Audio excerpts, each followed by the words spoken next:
Selamat datang di channel Syiar Kalam FM. Bismillahirrahmanirrahim. Assalamualaikum warahmatullahi wabarakatuh. Alhamdulillah wassalatu wassalam ala habibina wa syafi'ina rasulillah wa ala alihi wa sahbihi wa man walah wa taba'a hudah wa ba'd. Allahumma akhrijna min dhulumatil wahab wa akrimna binuril fahm waftah alaina bima'rifatil ilm wasahil akhlaqana bil hilm waj'alna mimman yastami'una al-qawla fayattabi'una ahsanah. Subhanaka la ilma lana illa ma 'allamtana innaka antal alimul hakim wa la haula wa la quwwata illa billahil aliyyil azim. Allahumma 'allimna ma yanfa'una wa zidna ilma wa ba'd. Kita masih membicarakan sifat wajib bagi Allah Subhanahu wa ta'ala. Sedikit mengulang, sifat wajib bagi Allah itu tidak terbatas. Tapi ulama menjelaskan sifat 20 untuk memudahkan, karena itu adalah sifat-sifat inti yang kalau kita imani, maka kita mengimani semua sifat Allah yang lain. Pertama ada sifat nafsiyah, kategori-kategorinya nih, sifat nafsiyah atau sifat diri. Itu cuma ada satu, itu sifat wujud. Kemudian ada sifat salbiyah, ada berapa salbiyah? 5. Kenapa dinamai salbiyah? Karena isinya penafian sesuatu yang tidak layak bagi Allah Subhanahu wa ta'ala. Tidak baqa mukhalafil hadis kama binafsihi wahdaniyah. Setelah sifat salbiyah ada sifatul ma'ani yang tadi kita bahas tadi pagi, kamu pada nggak ada. Sifat ma'ani sifat yang berupa makna. Maksudnya apa makna? Sifat yang benar-benar ada pada zat Allah gitu. Paham nggak? Kalau sifat salbiyah kan penafian isinya. Allah tidak bermula, tidak berakhir, tidak serupa, tidak berbilang, tidak bergantung kepada yang isinya, tidak semua tuh. Tapi kalau sifat ma'ani, dia makna atau katakan sesuatu atau suatu sifat yang benar-benar ada, berada pada zat Allah Subhanahu wa ta'ala. Sifat ma'ani jumlahnya ada 7. 1 qudrah, iradah, ilm, hayat, sama, basar, kalam. Sifat ma'ani itu masing-masing punya ta'alluq. Ta'alluq apa artinya tadi? Sebelumnya udah kita bahas ta'alluq, keterkaitan. Lihat sini sekali lagi untuk memahami. Sifat ma'ani.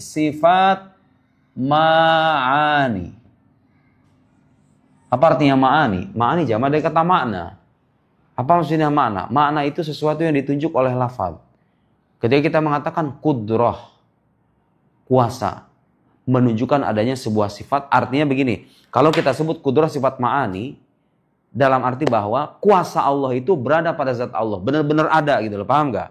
Kalau kita katakan sifat iradah, sifat ma'ani, dia itu benar-benar ada pada zat Allah. Ditunjuk oleh lafaz iradah, ditunjuk oleh lafaz kudrah. Kuasa Allah itu ditunjuk oleh lafaz kudrah. Kehendaknya ditunjuk oleh lafaz iradah. Pengetahuannya dengan lafaz ilm. Sifat-sifat yang tergolong sebagai sifat ma'ani ini, kudrah, iradah, ilm, hayat, dan seterusnya, itu benar-benar ada dengan adanya Allah Subhanahu wa ta'ala. Gak berpisah. Paham gak? Gak berpisah. Dia ada dengan adanya zat Allah. Dan sekali lagi, banyaknya sifat ma'ani tidak serta-merta menafikan keesaan Allah Subhanahu wa ta'ala. Saya sudah kasih permisalan tadi pagi. Bagaimana kalau misalnya sekarang manusia aja, kalau kita katakan Bayu punya akhlak baik, jujur, penyabar, santun, pintar, tekun. Bayunya satu apa enggak? Sifatnya banyak ya kan? Jadi banyaknya sifat tidak mempengaruhi kesatuan zat. Paham? Ya, jadi kita tidak meyakini adanya sifat yang berbilang, terus sifat ini dikatakan Tuhan dan berpisah sehingga Tuhan kita jadi banyak. Enggak. Sifat ini adalah sesuatu yang berada pada zat Allah, sesuatu yang berada pada zat Allah, bukan Allah itu sendiri. Paham? Bedanya kalau saya bilang sifat wujud, wujud Allah adalah Allah itu sendiri ya kan? Coba sekarang begini, saya berikan contoh sederhana ya. Kalau sekarang misalnya Bayu nih, saya bilang punya sifat rajin. Lihat Bayu, kamu punya sifat rajin. Bayu adalah orang yang rajin. Saya mau nanya sekarang, rajin itu bayu atau bukan bayu? Dibilang bayu, rajin adalah bayu. Bukan. Rajin itu salah satu sifat yang berada pada diri bayu, ya nggak? Tapi bisa nggak dibilang selain bayu? Kan sesuatu itu dikatakan selain kalau misalnya terpisah. Okta itu selain bayu. Selain itu maksudnya ada keterpisahan ya, paham nggak? Paham nggak? Kalau sesuatu dikatakan ini selain ini, artinya ada keterpisahan gitu loh. Okta itu bukan bayu, selain bayu maksudnya. Ya kan? Sekarang sifat rajin itu, bisa nggak dikatakan rajin adalah bayu itu sendiri? Bisa nggak? Nggak, karena bayu itu nggak cuma rajin. Bayu itu adalah sosok yang memiliki banyak sifat. Rajin itu hanya salah satu sifat yang dimiliki oleh bayu. Tapi bisa nggak saya bilang rajin itu selain bayu? Maksudnya bukan bayu gitu, bisa nggak? Nggak, saya katakan rajin selain bayu itu bisa nggak? Rajin adalah sesuatu selain bayu, nggak bisa. Kenapa? Karena rajin itu ada pada dirinya, ya nggak? Tidak terpisah. Contoh lain deh. Indah. Indah itu punya akhlak jujur. Misalnya, bisa saya bilang jujur itu adalah indah? Nggak bisa dong, kenapa? Indah kan nggak cuma jujur. Indah kan sosok yang punya banyak sifat. Jujur itu hanya salah satu sifat yang dimiliki oleh Ada pada diri indah nggak? Ada. Terpisah dari dia apa enggak? Enggak terpisah. Karena itu sifat jujur, enggak bisa saya bilang dia adalah indah atau bukan indah. Terus apa? Terus apa yang benar? Dia adalah sifat yang dimiliki oleh indah, paham enggak? Dibilang indah itu sendiri, bukan. Dibilang selain indah juga bukan. Tapi dia adalah sesuatu atau sifat yang dimiliki oleh indah, paham? Itu contoh sederhana, bukan berarti kita menyamakan Gusti Allah dengan makhluk ya. Jadi kalau kita katakan Allah punya kuasa, punya kehendak, punya pengetahuan, punya pendengaran, punya penglihatan, punya firman. Sifat Allah itu tidak bisa dikatakan itu adalah Allah itu sendiri, paham nggak? Yang benar adalah dia adalah sesuatu atau sifat yang dimiliki oleh Allah, paham? Juga nggak bisa kita katakan itu bukan Allah. Bisa nggak kamu bilang sifat kudrah itu bukan Allah? Atau selain Allah, nggak bisa. Karena sifat kudrah, iradah, dan sifat-sifat yang wajib itu ada pada zat Allah subhanahu wa ta'ala. Satu kesatuan gitu loh, yang tidak terpisah. Paham? Itu yang dimaksud dengan ungkapan ulama bahwa sifat ma'ani itu bukan Allah dari sisi wujudnya. Karena Allah itu nggak cuma sifat kudrah. Allah itu nggak cuma sifat iradah. Allah itu adalah zat yang punya semua sifat kesempurnaan, keagungan, dan keindahan. Tapi dia juga bukan selain Allah. Karena dia nggak terpisah dari Allah, paham nggak? Dia ada dengan adanya Allah subhanahu wa ta'ala. Masing-masing sifat ma'ani itu punya ta'aluk. Ta'aluk itu keterkaitan. Kalau kudrah dan iradah keterkaitan dengan apa? Tadi pagi kita bahas, Bayu. Kudrah dan iradah keterkaitan dengan yang mungkin. Mungkin. Kalau ilmu berkaitan dengan yang semuanya wajib, mungkin, dan mustahil. Sekarang sifat hayat sama basar, kalam. Sekarang kita bicara keterkaitan. Kudrah dan iradah terkait dengan segala sesuatu yang mungkin. Karena sekali lagi kita katakan, kalau kudrah kuasa Allah itu, maksudnya kalau dikatakan Allah berkuasa, Allah itu artinya mengadakan dan meniadakan. Secara otomatis sifat kuasa ini hanya berkaitan dengan sesuatu yang bisa diadakan dan bisa ditiadakan, yaitu yang mungkin. Kalau pengetahuan Allah mencakup semuanya, Allah tahu yang wajib, Allah tahu tentang dirinya. Allah tahu tentang dirinya apa enggak? Tahu tentang Allah, tahu tentang yang wajib, Allah tahu tentang yang mustahil. Allah tahu bahwa angka 4 yang lebih besar dari 8 itu mustahil, maksudnya enggak pernah ada. Allah tahu itu apa enggak? Allah tahu yang wajib, Allah tahu yang mungkin, sekaligus tahu yang mustahil. Allah mengetahui dirinya, Allah mengetahui alam semesta, Allah mengetahui kemustahilan yang kita ketahui kemustahilannya. Mustahil ada makhluk hidup sekaligus tidak hidup. Kita tahu itu mustahil nggak? Kamu tahu nggak? Kalau sekarang saya katakan, pulpen ini benda mati sekaligus bukan benda mati. Mungkin atau mustahil itu? Mungkin atau mustahil? Saya mengatakan pulpen ini benda mati sekaligus bukan benda mati. Mungkin atau mustahil? Mustahil. Kita tahu kemustahilan itu? Tahu. Allah tahu kemustahilan itu? Itu yang dimaksud dengan pengetahuan Allah itu berkaitan dengan yang wajib, mungkin, dan mustahil. Sifat sama dan basar. Nah, sementara sifat hayat, maaf.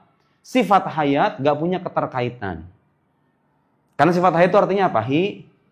Hidup. Kalau sekarang misalnya kita katakan Allah punya sifat kuasa, kita bisa nanya, apa yang dikuasai? Allah punya sifat kehendak, apa yang dikehendaki? Ya enggak? Allah punya sifat ilmu, apa yang diketahui?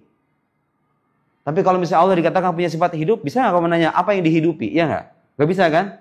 Kehidupan Allah itu adalah sifat yang berada pada zat Allah, yang dengan adanya sifat hidup ini, maka terwujudlah sifat kuasa, kehendak, pengetahuan, penglihatan, pendengaran, dan lain-lain. Lihat, kalau seandainya Allah itu nggak hidup, mungkin nggak dia maha kuasa. Kalau Allah nggak hidup, mungkin nggak maha kuasa. Kalau Allah tidak memiliki kehidupan, mungkin nggak dia berkehendak? Mungkin nggak dia mengetahui?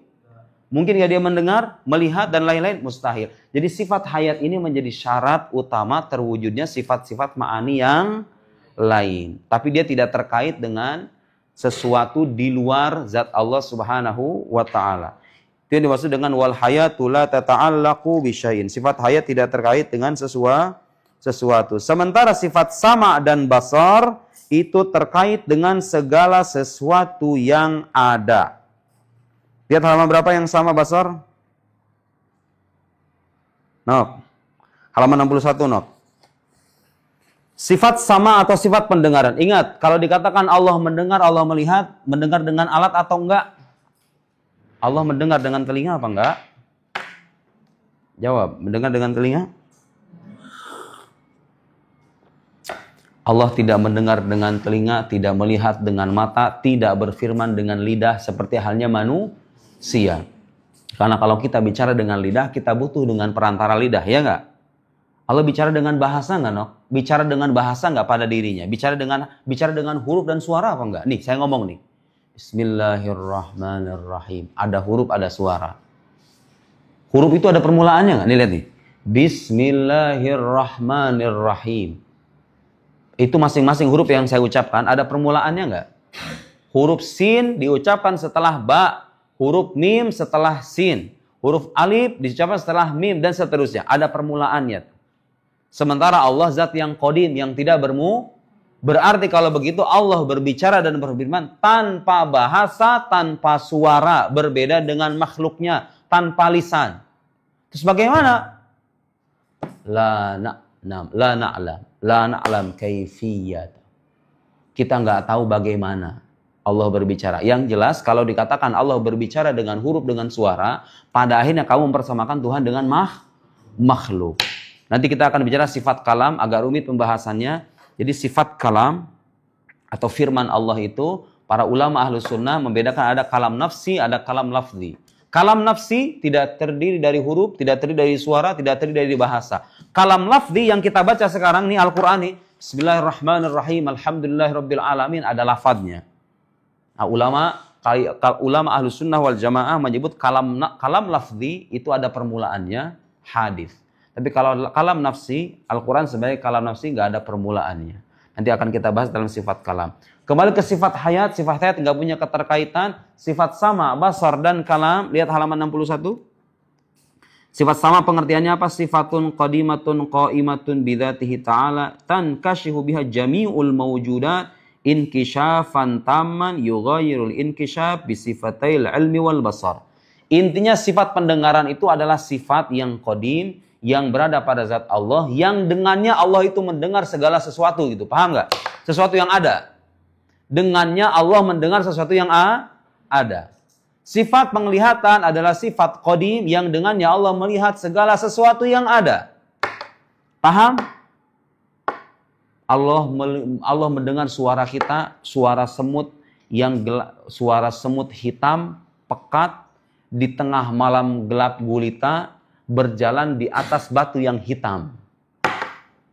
Bisa nggak kamu ngelihat? Rajib, ada semut hitam pekat di tengah malam gelap gulita berjalan di atas batu yang sangat hitam. Bisa kelihatan nggak? Apa Allah melihat itu apa enggak? Allah melihat, dan melihatnya tidak dengan perantara mata seperti halnya makhluk. Jadi sifat penglihatan adalah sifat qadim yang tidak bermula, yang dengannya Allah melihat segala sesuatu yang ada. Allah melihat segala sesuatu yang bisa terlihat, Sifat pendengaran adalah sifat yang dengannya Allah mendengar segala sesuatu yang bisa didengar. Suara kita, suara makhluk, suara hewan, suara binatang, suara tasbih seluruh makhluknya. Wa min syai'in illa yusabbihu bihamdihi walakin la tafqahuna tasbihahum, kata Al-Qur'an. Segala sesuatu itu yang ada di alam semesta ini bertasbih. Meja ini kalau bisa bersuara, kalau saya bisa mendengar suaranya, dia sedang bertasbih. Tangan kita, fisik kita, tumbuhan, binatang, langit, planet, semuanya itu bertasbih kepada Allah Subhanahu wa Ta'ala. Dan Allah mendengar tasbih mereka, kita nggak mendengar. Sementara sifat kalam, ini pembahasan agak rumit, ya. Nanti akan kita bahas dalam pembahasan secara tersendiri. Walhasil, sifat ma'ani yang 7 ini, lihat sini sekarang. Setelah kita berlakukan sifat ma'ani, lihat sini. Sekarang kita ambil sifat kudroh, artinya kuasa. Dia berada pada zat Allah Subhanahu wa Ta'ala. Berarti konsekuensinya apa? Kalau Allah punya sifat kuasa, berarti dia maha kuasa. Maha kuasa itu bahasa Arabnya apa? Qadiron. Allah punya sifat iradah, artinya kehendak. Berarti kalau gitu Allah maha bahasa Arabnya apa berkehendak itu? Muridan. Allah punya sifat ilmu. Berarti dia aliman. Allah punya sifat hayat dalam arti hidup. Berarti dia maha hidup. Hayyan. Allah punya sifat pendengaran. Sami'an, basiron, basiron, kalam, mutakalliman. Yang terakhir yang saya sebut, qadiran, muridan, aliman, hayyan, sami'an, ini dikenal dengan istilah sifat apa? Maknawiyah. Sifat maknawiyah ini adalah penguatan dari berlakunya sifat ma'ani pada zat Allah Subhanahu wa Ta'ala. Paham nggak penguatan? Okta itu punya sifat ganteng. Ya berarti saya bilang Okta adalah sosok yang ganteng. Terlepas kamu percaya apa enggak? Apakah itu benar saya fakta atau enggak, itu urusan belakangan. Yang jelas kalau saya bilang Rajib punya sifat jujur, berarti dia sosok yang jujur. Paham sifat ma'ani dan ma'nawiyah? Sifat ma'ani adalah sifat-sifat yang berada pada zat Allah. Sifat kudroh dengannya Allah mengadakan dan meniadakan. Sifat iradah dengannya Allah mengkhususkan. Sifat ilmu dengannya Allah menyingkap segala sesuatu. Sifat sama dengannya Allah mendengar. Sifat basar dengannya Allah melihat. Sifat kalam dengannya Allah berfirman. Kemudian manakala sifat ini dikatakan ada pada zat Allah, berarti Allah senantiasa disifati oleh sifat-sifat itu. Kalau kudroh berarti Allah itu qadirun, maha kuasa. Iradah, muridan. Jadi sifat ma'nawiyah itu isinya apa? Penguatan dari berlakunya sifat ma'ani bagi zat Allah Subhanahu wa Ta'ala. Wallahu a'lamu bis-shawab. Wassalamualaikum warahmatullahi wabarakatuh.